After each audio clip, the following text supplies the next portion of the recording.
over 200 people die from drink driving each year. While interceptors do their best to educate, some people never learn not to drink and drive.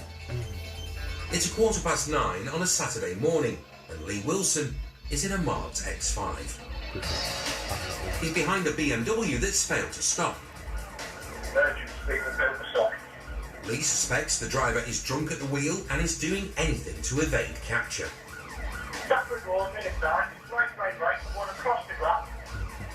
He attempts to lose the cops by going off-road onto a football pitch, and it's lucky there are no kids having a kickabout.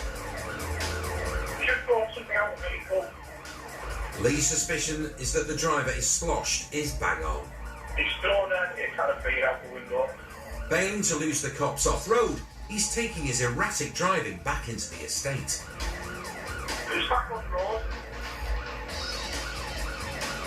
He's increasingly unpredictable behind the wheel. More than 1,000 people are seriously injured through drink driving each year, and the interceptors don't want anyone hurt today.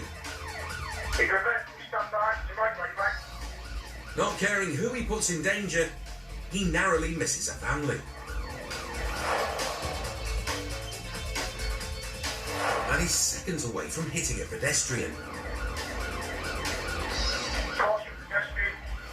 Nearly knocking over a Saturday morning shopper, the levels of risk are rising. Another interceptor joins the pursuit to try and get him stopped.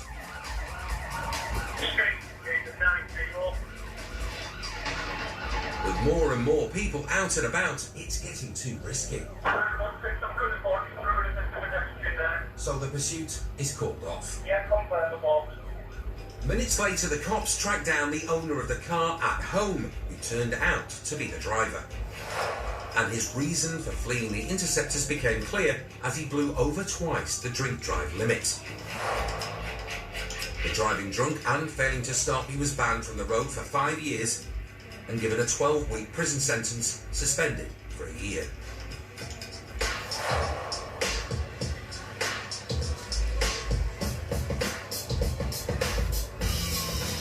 When young people ignore the rules of the road, it's interceptors like Paul who deal with it on the front line. Whether it's a pursuit... Contact with him! Contact with him! Get out! Car! Or dealing with the devastation of a crash caused by dangerous driving. It's one of the worst ones I've seen for a while. I mean, look how close it is to a house. We're coming out the front door. Could have been good night. With 12 years on the force, Paul is all too aware the pitfalls young drivers fall into. Speed kills. Distraction kills. Not wearing this kills. People don't see that. They just don't have any comprehension of it in their day-to-day life. To stop the next generation of drivers from becoming reckless on the road, there's a new 21st century solution. Using headsets, the virtual reality film fully immerses the viewer with 360-degree vision, making the user feel that they are experiencing being in the car firsthand. That's really sad. From the viewpoint of the passenger seat, the wearer is exposed to the most common causes of fatal crashes involving young people, including distraction, showing off, and speed. There you go. The initiative has been developed by Paul Spate of Leicestershire Fire and Rescue Service. How are you doing? Pleased to meet you. Paul, how are you doing? Very well, thank you. Come this way. Thank you. These teenagers haven't passed their test yet, so it's a perfect time to educate them. Remember, it's 360s. If you want to see who's in the back of the car, you're going to have to look over your right-hand shoulder.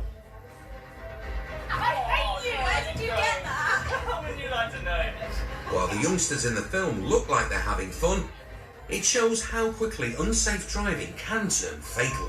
You know how you just found out your bank account has 87p in it? Show me.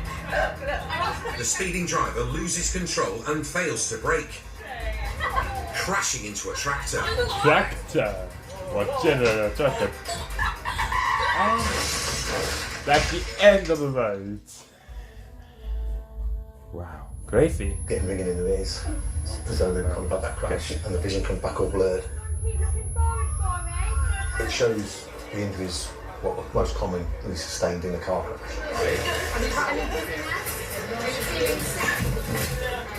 More than 1,000 young drivers die or are seriously injured in collisions each year. It's hoped that the shocking experience in the virtual world will stop deaths in the future. If you think about the video then, guys, what's the one thing that you could take away from it? Just that it could really happen to anyone. You've got to be aware of everything. You could watch someone one time getting into the back of an ambulance on the motorway or something, and you could think, that could have been you. Because you only get one go at this life, don't you? You know, it's not a practice run. If it goes wrong, yeah, that's it. The VR headsets are now being used in Durham and Cleveland, and Paul hopes to see fewer young people involved in crashes. To have that such an impactful piece of kit for them to be able to sit there and see exactly what's going on and see the danger, the horrific accident that follows. For young people of the 21st century generation, I think that is ideal for road safety and for the education of new drivers. It'll be used for many, many, many years to come, and I think it's a phenomenal piece of kit. George Lamb has new fight camera action next over on 5 Spike, while here the aviation dream comes to an abrupt and horrifying end. It's brand new Concorde, triumph and tragedy after the main 5 News headlines.